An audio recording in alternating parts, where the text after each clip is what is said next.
Sœurs et frères, nous sommes encore et toujours dans l'éblouissement, dans l'émerveillement, alors que les fêtes de Noël et du jour de l'an viennent seulement de nous offrir ces quelques paillettes qui, il faut le dire, dans cette actualité sociale ont été les bienvenus. Le temps d'une trêve, d'une pause religieuse pour certains, familiale pour d'autres, mais peu importe. Noël et le jour de l'an, c'est le temps de la trêve et de la pause. Et voici que, déjà, le temps de l'Église nous invite à entrer dans une autre fête, aujourd'hui, la fête de l'Épiphanie, et soit la célébration de l'arrivée de ces mages venus d'Orient auprès de l'enfant Jésus. Ces princes astrologues que l'on n'attendait pas forcément précisément à cet endroit, chargé d'or, d'encens et de myrrhe pour les offrir en présent, dans le faste des splendeurs et des musiques d'Orient, voilà, qui sont les mages. Eh bien, c'est ainsi que l'Orient, au final, rejoint l'Occident, que les riches rejoignent les pauvres pour adorer ensemble un seul et unique Dieu qui naît en humanité sous les traits de Jésus. Alors, une arrivée triomphale qui va très vite être semé d'embûches. Souvenez-vous, il en aura des embûches, Jésus, dans sa vie, mais nous en avons toutes et tous aussi, des embûches sur les chemins qui nous conduisent à lui. Et en effet, voilà déjà que le malin, sous les traits du sinistre et rôdeur roi Hérode, souhaite mettre un terme rapide à cette royauté incomprise. Et c'est ainsi que le fumiste roi fait massacrer, nous dit-on, les enfants du pays, tous les nouveau-nés, les bien-aimés, appelés les saints innocents, vous savez. Donc aussi, les événements vont se précipiter et puis très vite, apporter du trouble dans la tranquillité de cette sainte famille qui va devoir fuir en Égypte afin d'échapper à ce massacre. On ne peut pas parler ici, sœurs et frères, d'une dérobade, parce que déjà, à l'horizon, si nous savons lire entre les lignes de ce récit, à l'horizon, il y a la passion, il y a Gethsémani. Et c'est ainsi que la fête des rois vient se transformer en fête du royaume, tout simplement. Un royaume nouveau, celui de l'Évangile, celui des béatitudes des pauvres, des persécutés, des artisans et encore des artisans, ceux qui œuvrent pour la paix. Alors vous voyez, c'est ici précisément que s'inscrivent en lettres d'or, en lettres majestueuses, les lettres de noblesse de l'Église primitive, dans ce qui sera plus tard le sang des martyrs, des premiers témoins de la foi, et aujourd'hui celui de ces innocents qui sont les victimes de la même barbarie que Jésus aura à vivre plus tard. À cette Église, on peut lui appliquer la parole des prophètes et notamment celle que nous venons d'entendre, celle du prophète Isaïe. Je vous rafraîchis la mémoire, même si nous avons entendu la lecture il y a quelque temps, juste là. Regarde, les ténèbres couvrent les peuples, mais sur toi se lève le Seigneur et sa gloire brille sur toi. Les nations marcheront vers ta lumière, vers la clarté de son aurore. Alors ton cœur frémira et se dilatera. Fin de citation. Alors, ainsi la fête de l'Épiphanie, soit de la manifestation du Seigneur aux nations, vient prendre une dimension toute nouvelle. Elle prend tout un sens de rapport entre le divin et l'humanité, et ce n'est pas seulement le triomphalisme d'une Église visible, avec tout son appareil. C'est une Église sortie de la blessure du côté du Christ et dont il vient faire précisément son épouse. Et il est à se souvenir qu'à l'époque des grandes persécutions des chrétiens, Irénée de Lyon disait, je le cite, « L'Église a été plantée dans un monde comme dans un paradis. » Comme un paradis, pardon. Fin de citation. Et comme elle est vraie, cette phrase d'Irénée. Comme elle prend tout son sens aujourd'hui, une sorte de nouvelle aurore pour le monde. Soit que l'Église n'est rien d'autre que le monde, que ce monde en voie de transformation, c'est-à-dire en voie de transfiguration.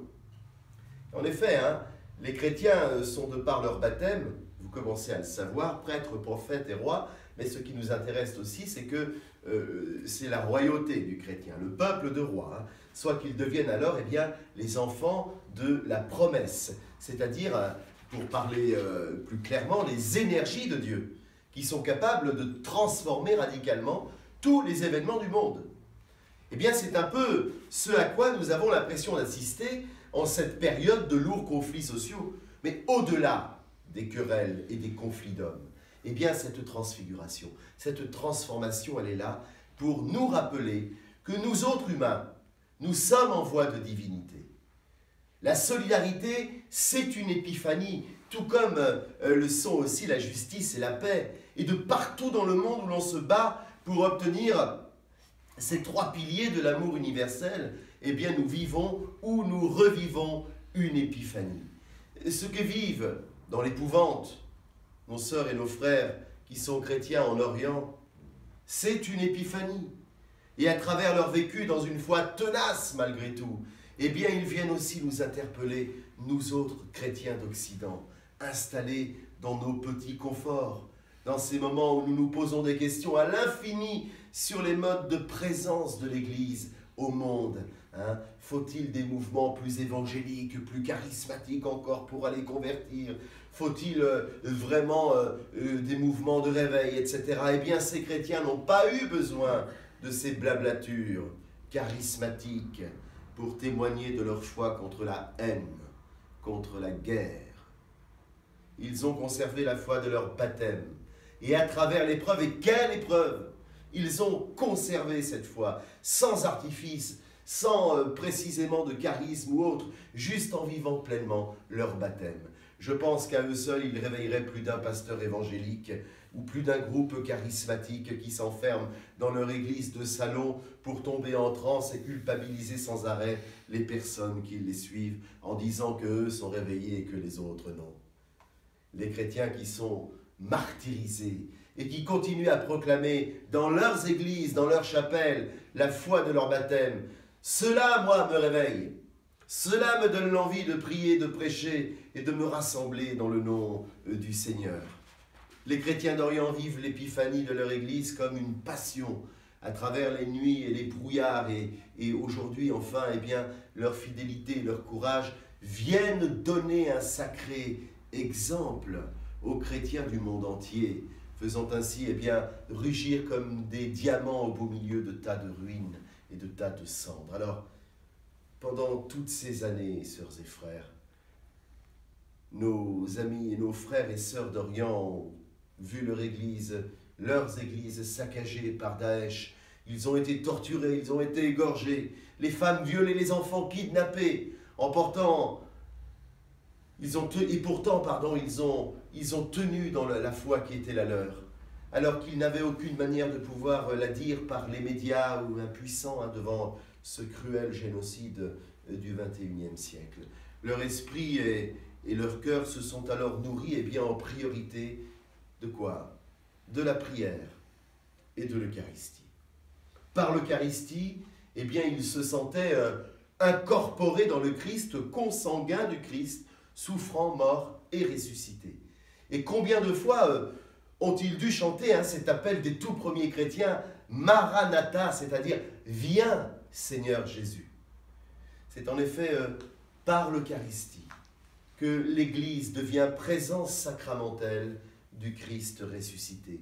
L'Eucharistie n'est pas seulement un mémorial, soit la mémoire d'un événement passé, mais elle anticipe à chaque fois le retour du Christ, ou plutôt eh bien, le retour du monde dans le Christ, devrais-je dire, pour parfaire la justesse de ma pensée.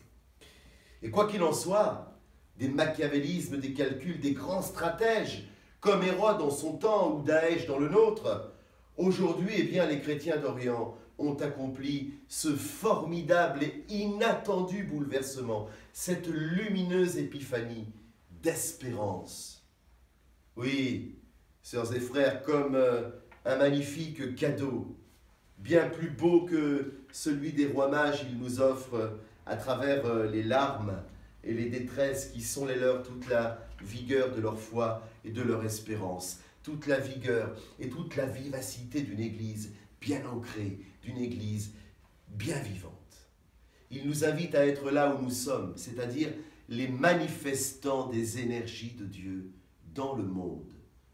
Vous savez, un vieux compositeur russe, à l'époque où les chrétiens furent là-bas aussi persécutés, avait fait un jour un rêve, celui d'écrire un mystère musical d'une telle beauté qu'au dernier accord, le monde en serait alors pleinement transfiguré. Bel engagement que de vouloir faire passer par une musique calme et douce l'humanité et la divinité, car il est vrai que la beauté de l'art permet aussi parfois l'apprentissage de la rencontre des peuples. Nul n'est besoin de nouveaux artifices pour accueillir le Christ. Faisons tout simplement avec ce que nous avons, c'est beaucoup, c'est puissant. Le rassemblement, la parole et l'Eucharistie. Tout cela au seuil de cette nouvelle année va permettre de transfigurer notre regard, notre esprit et notre cœur. Alors aussi, oui, avec les chrétiens des pays de l'Est, autrefois persécutés en Pologne, en Russie, avec les chrétiens d'Orient qui vivent encore leur calvaire, avec les chrétiens de Chine, redisons Maranatha, oui, viens Seigneur Jésus, et que ma joie demeure. Amen. Amen.